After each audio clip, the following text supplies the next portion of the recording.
o preparo da noiva. Nós falamos na última segunda-feira sobre Ele Vem. A volta de Jesus, os sinais se mostram cada vez, a palavra está se cumprindo. Jesus deixou anunciado para nós que Ele vem. Enquanto nós aguardamos a sua volta, como povo, como igreja, a noiva precisa estar preparada, adornada, porque o noivo vem buscar uma noiva sem mancha, sem mácula e sem ruga.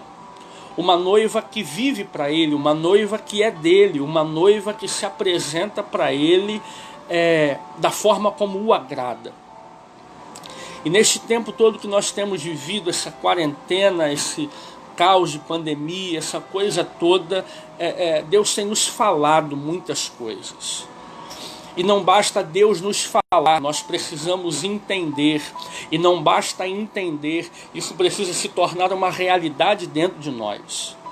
Aquilo que Deus nos fala, aquilo que Deus nos sinaliza, a forma como Deus nos para e a forma como Ele vai trabalhando isso dentro de nós precisa gerar uma mudança. Não há trabalhar de Deus que não seja refletido em mudança. Todo trabalhar de Deus tem que ter mudança. Se não há mudança, nós não estamos permitindo o trabalhar de Deus. Porque a evidência do trabalhar de Deus na vida do homem é mudança. Quando Deus está trabalhando, quando Deus está tocando, ou quando nós estamos permitindo Deus trabalhar, quando nós estamos permitindo Deus tocar, então algo dentro de nós começa a mudar, algo dentro de nós começa a ser gerado. Deus começa a mudar a chave de algumas coisas, Deus começa a mudar a mente, Deus começa a mudar o coração. Deus, Ele vai mudando muitas coisas e nós precisamos entender isso, amém? Muitas coisas que nós precisamos resgatar, muitas coisas que Deus nos parou como igreja, como povo, para nos trazer à memória, para nos trazer de volta a alguns lugares do qual nós não deveríamos ter saído nunca.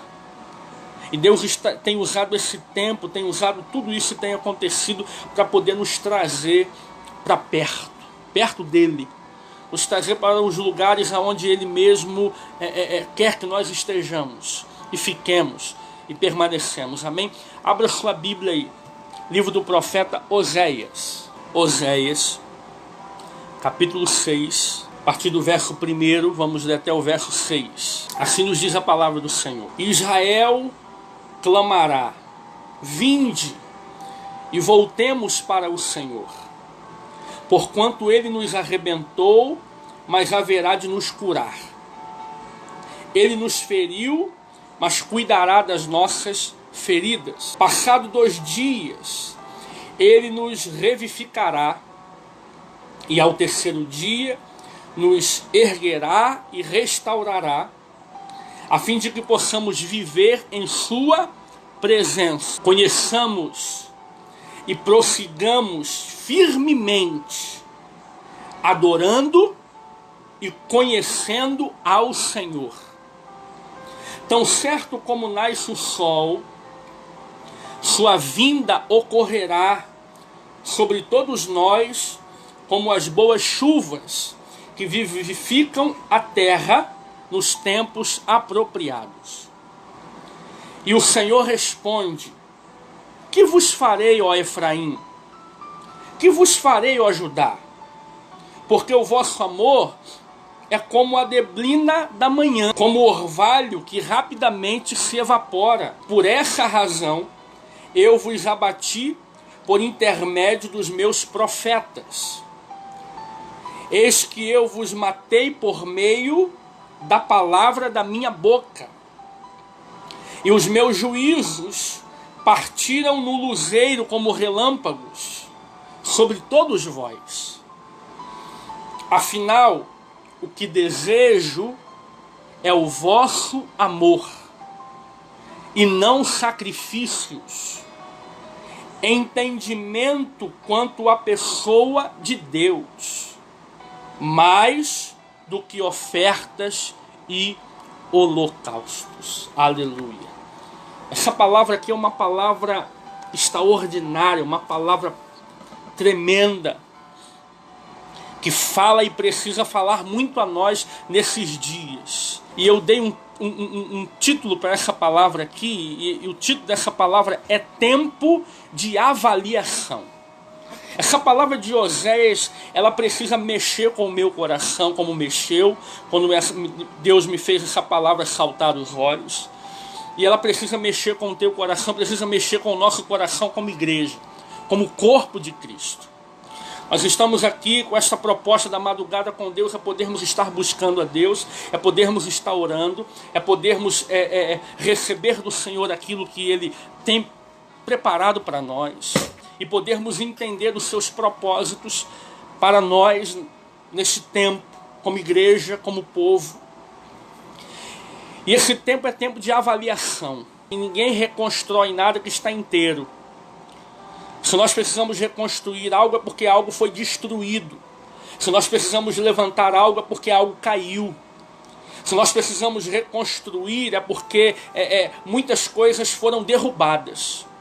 E este tempo que nós estamos vivendo é um tempo em que nós precisamos olhar e reconstruir. E para reconstruir nós precisamos avaliar. Nós precisamos avaliar. Nós precisamos começar a olhar para dentro de nós e começar a identificar na nossa vida com Deus. Nós precisamos identificar qual é o nível da nossa vida com Deus. Este é um tempo onde a gente precisa parar para avaliar tudo. E a primeira coisa que a gente precisa avaliar é qual é o nível da nossa vida com Deus.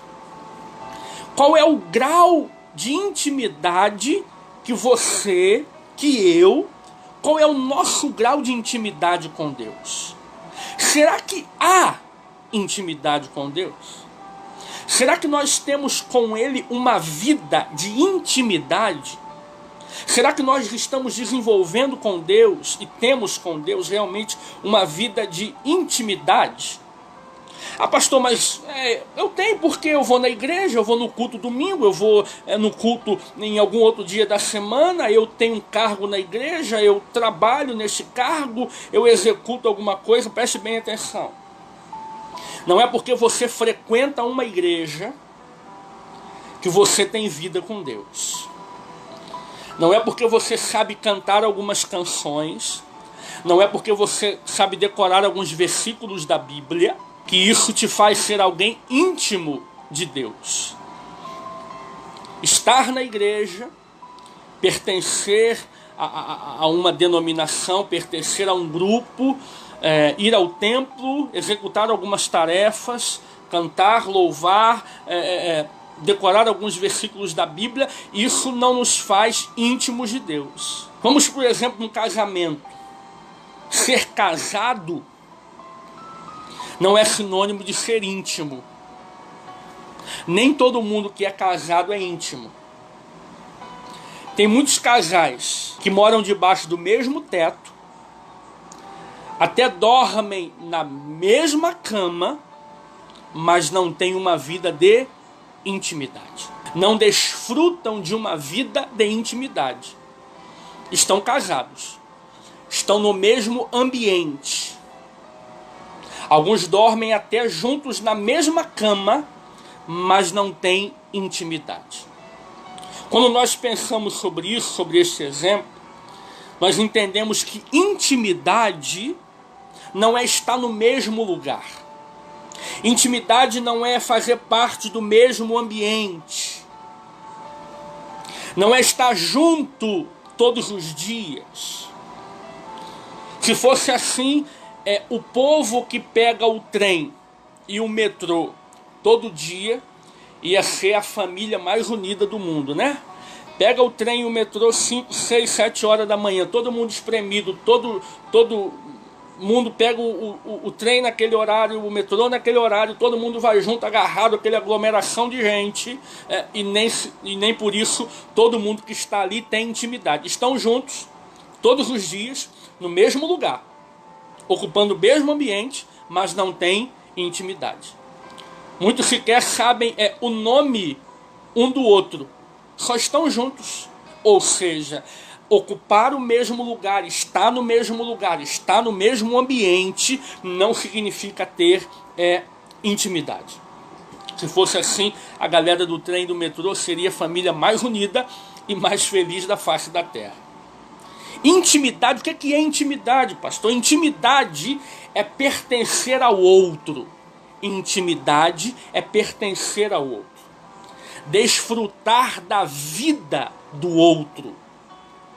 E permitir que o outro desfrute da sua vida. É uma troca. Quando nós falamos sobre intimidade, nós estamos falando sobre uma troca. Intimidade é muito além do estar junto. Intimidade é compartilhar a vida. O outro compartilha da minha vida e eu compartilho da vida do outro. Intimidade fala sobre pertencer. Intimidade fala sobre gerar uma troca. Eu recebo e eu dou.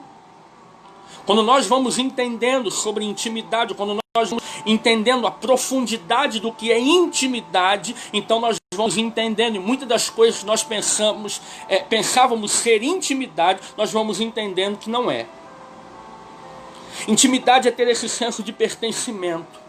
Se eu falo que eu pertenço a Deus, eu sou íntimo de Deus, mas não estou com Ele, alguma coisa está errada. Se eu não vivo com Ele, se eu não tenho tempo para Ele, se eu não tenho tempo para buscá-lo na palavra, se eu não tenho tempo para buscá-lo na oração, se o meu único tempo para Deus é no culto de domingo à noite, ou em alguma outra atividade que eu tenha dentro do templo, dentro da organização religiosa, isso não é intimidade com Deus, porque isto qualquer um pode fazer.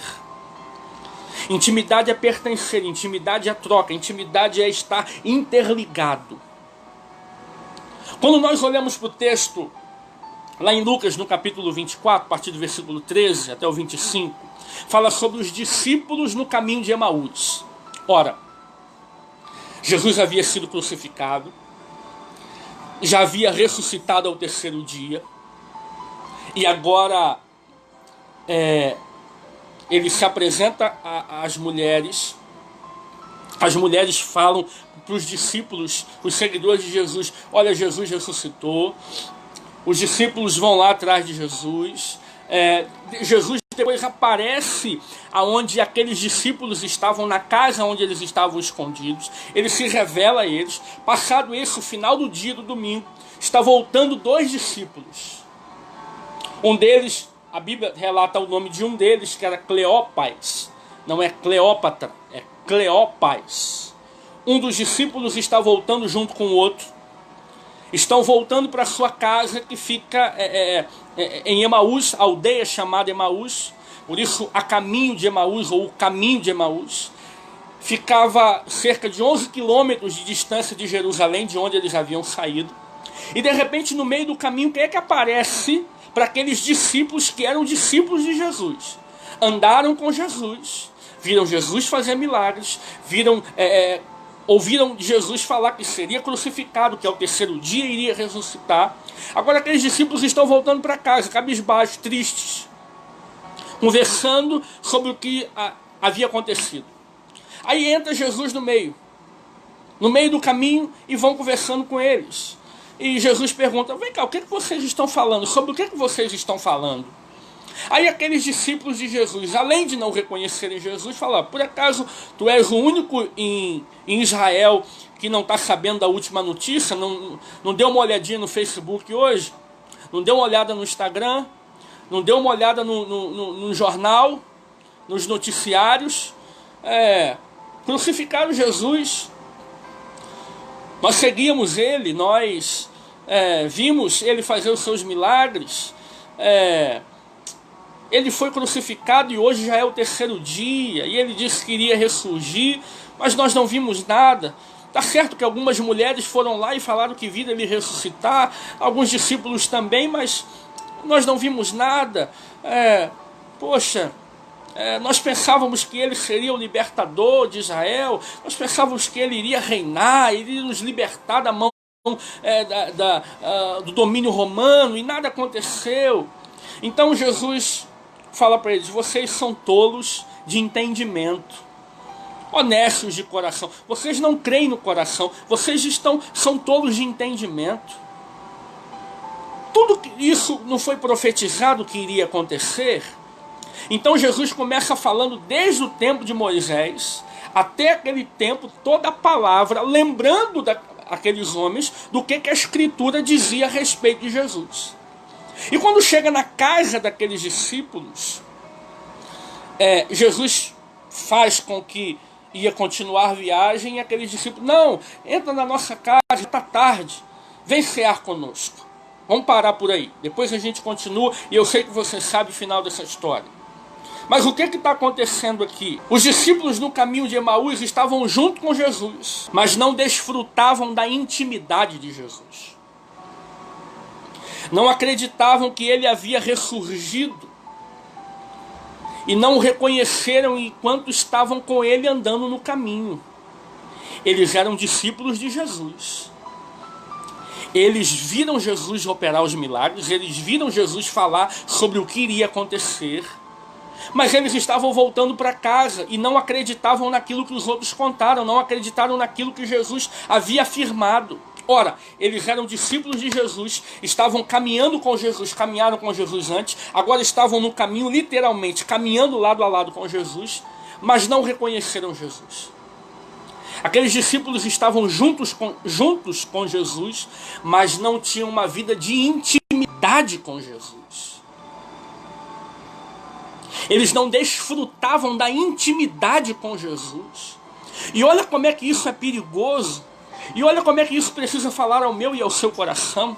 Quantas pessoas estão caminhando com Jesus, quantas pessoas estão ouvindo a palavra de Jesus, quantas pessoas estão vendo aquilo que Jesus faz, mas não têm com ele uma vida de intimidade, não desfrutam de uma vida de intimidade, não desfrutam verdadeiramente do que ele é.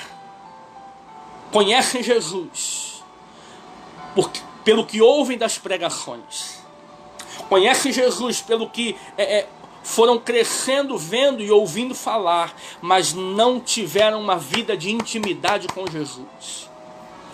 Os discípulos no caminho de Emaús é uma prova cabal, contundente, real, viva, de que tem muitas pessoas que andam com Jesus, fazem parte do meio religioso, da organização religiosa, mas estão longe de uma vida de intimidade com Jesus.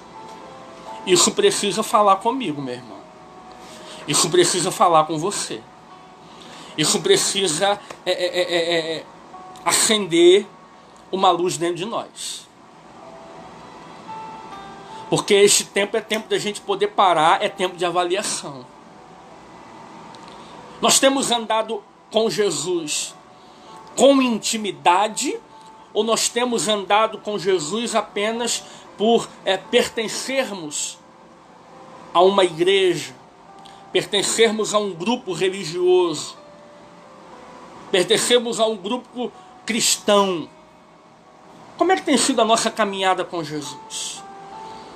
E algo extraordinário acontece aí, quando Jesus vai continuar a viagem.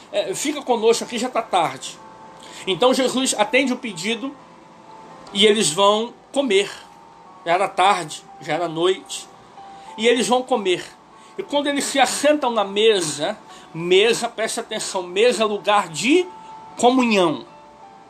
Mesa é lugar de intimidade. Você só leva alguém para almoçar na sua casa que você tem intimidade.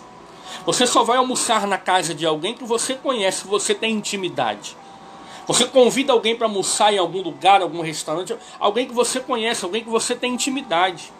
Você faz um churrasco na sua casa e você chama para comer o churrasco na sua casa com quem você tem intimidade. Eles então se assentam à mesa para poder comer. Jesus pega o pão, aleluia, ele parte aquele pão, ele dá graças ao Pai, parte aquele pão. Então a Bíblia diz que o coração daqueles discípulos saltam, e os olhos deles parecem são abertos, e eles reconhecem, é Jesus. E quando eles reconhecem que é Jesus, imediatamente Jesus some da frente deles.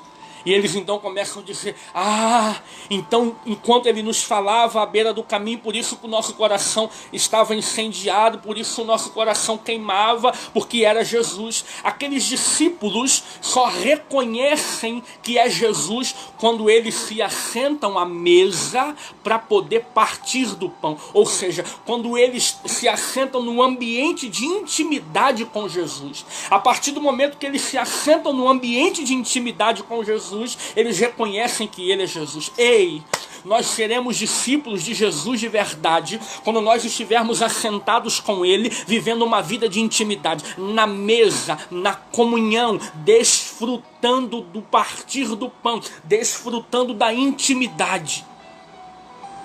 Nós precisamos ser uma noiva, precisamos ser uma igreja que não apenas funciona, que não apenas aprendeu a fazer algumas coisas em nome de Deus, que não apenas aprendeu alguns versículos de Jesus, que não apenas aprendeu a cantar alguns louvores bonitos sobre Jesus. Nós precisamos ser uma noiva que o conhece de verdade, que anda com ele, que caminha com ele, que tem com ele uma vida de intimidade. E nós teremos esta vida de intimidade quando nós estivermos desfrutando da vida com ele, verdadeiramente se entregando a ele e permitindo que nós possamos viver a vida dele em nós. É uma troca. Ele em mim e a minha vida totalmente nele. Quando nós entendemos isto, quando nós entendemos esta profundidade, nós vamos entender o que verdadeiramente é sermos íntimos de Jesus. Viver com ele uma vida de intimidade. Viver com ele uma vida de profundo relacionamento. Este é o tempo onde Deus tem chamado a igreja para um relacionamento.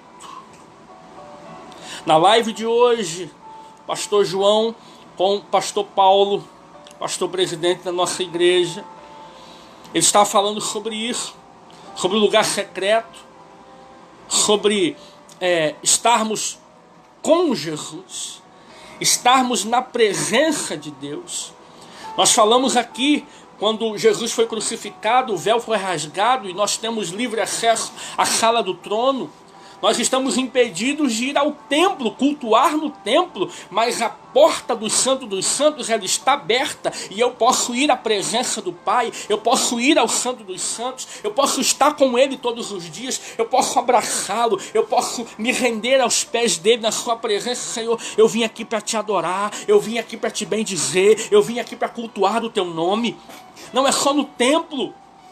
Não é só com a roupa bonitinha que a gente coloca para poder ir para o templo domingo à noite, não. É no nosso quarto, é no escritório aqui, é na sua sala, é onde você tem tempo com Deus. É aqui a gente colocando louvor e a gente ergue as nossas mãos e diz: Senhor, seja adorado. Nós nos rendemos aos teus pés. Tu és o Deus da nossa vida. Nós te adoramos, nós te bendizemos. A adoração não é exclusiva do templo. O templo é o lugar onde nós, os adoradores, se reúnem, mas o adorador sou eu, o altar sou eu, o templo vivo de Deus é a minha vida, então nós podemos adorá-lo. Este é o tempo que a gente precisa viver e entender sobre essa intimidade. Quantas pessoas ainda que estejam no templo, orando, cantando, pregando, liderando, mas se encontram apáticas, frias, vazias, com os olhos fechados, igual aqueles discípulos estavam no caminho de Emaús. Os olhos tapados. Por quê? Porque não desfrutam de uma vida de intimidade com Deus. Ei, quem não desfruta de uma vida de intimidade com Deus, ainda que esteja no templo, se encontra cego. Ainda que esteja no templo, está impedido de ver, porque não busca com Deus uma vida de intimidade.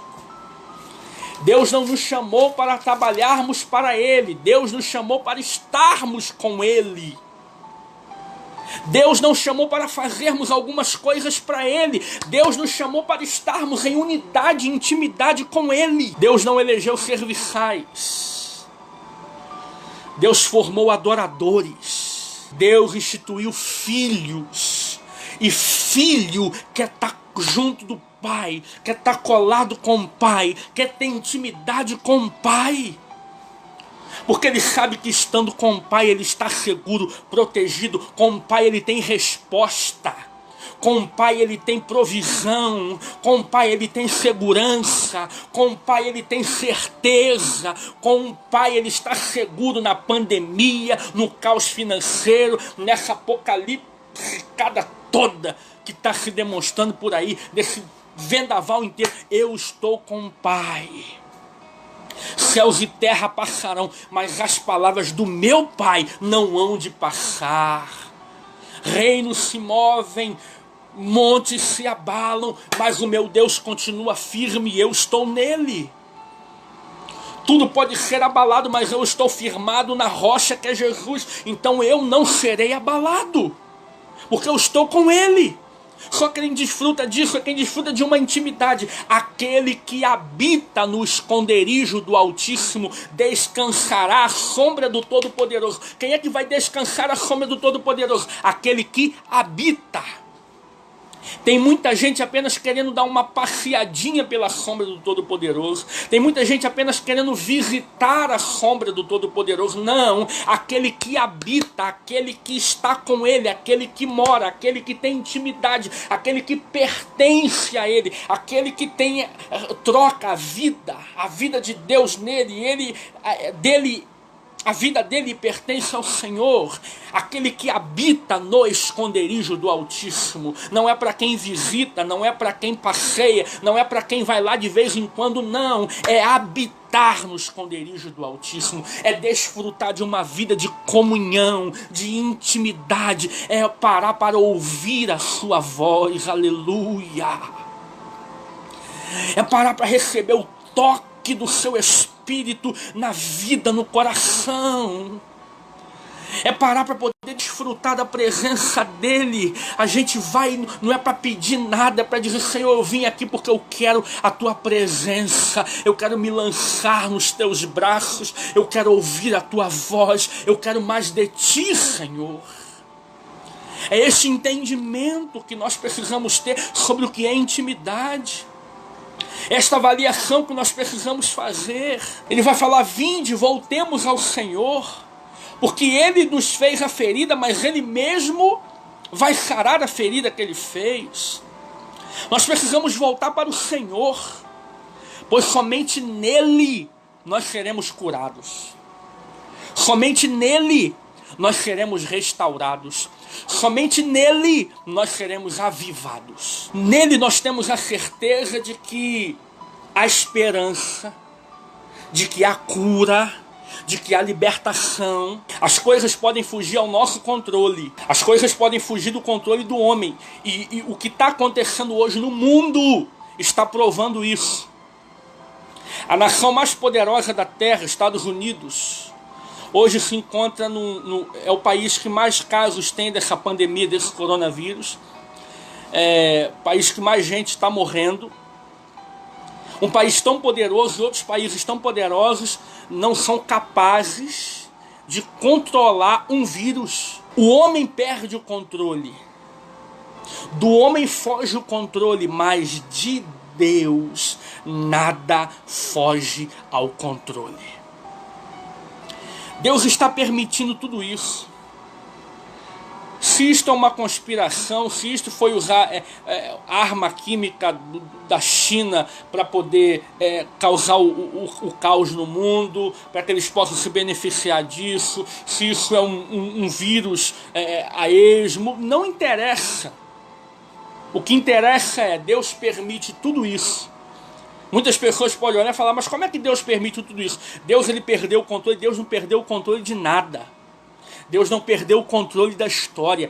Tudo está na palma das mãos do Senhor. A minha vida está na palma das mãos do Senhor. A sua vida está na palma das mãos do Senhor. Tudo está no controle da palma das mãos do Senhor. Nós perdemos o controle, mas ele não perde o controle de nada. Ele permite tudo isso acontecer. Ele faz a ferida e ele mesmo a sara. Tem muita gente no mundo hoje olhando para o céu falando: Senhor, Deus me ajuda. Deus me livra. Deus, e agora o que será de mim? Deus, e agora o que eu vou fazer? O povo está se lembrando de Deus. Vinde, voltemos para o Senhor. Voltemos para o Senhor, porque Ele fez a ferida e Ele mesmo a sarará. Ele vai nos revigorar, Ele vai nos colocar de pé para que possamos viver na sua presença. Nós precisamos entender isto. Como povo de Deus, como igreja do Senhor, nós precisamos nos voltar para Ele. Nós precisamos nos voltar para Ele. Esse livro está sendo escrito aqui, essa palavra é para o povo de Deus, o povo de Israel. O livro de Oséias é um livro com a metáfora mais forte que tem dentre os profetas, os livros proféticos. Deus manda Oséias casar com uma prostituta.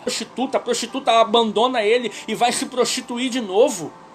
E Deus manda ele ir lá e pegar a prostituta de novo e trazer como sua esposa. O que Deus estava, através do profeta Oséias, falando com o povo era: olha, o povo se prostituiu.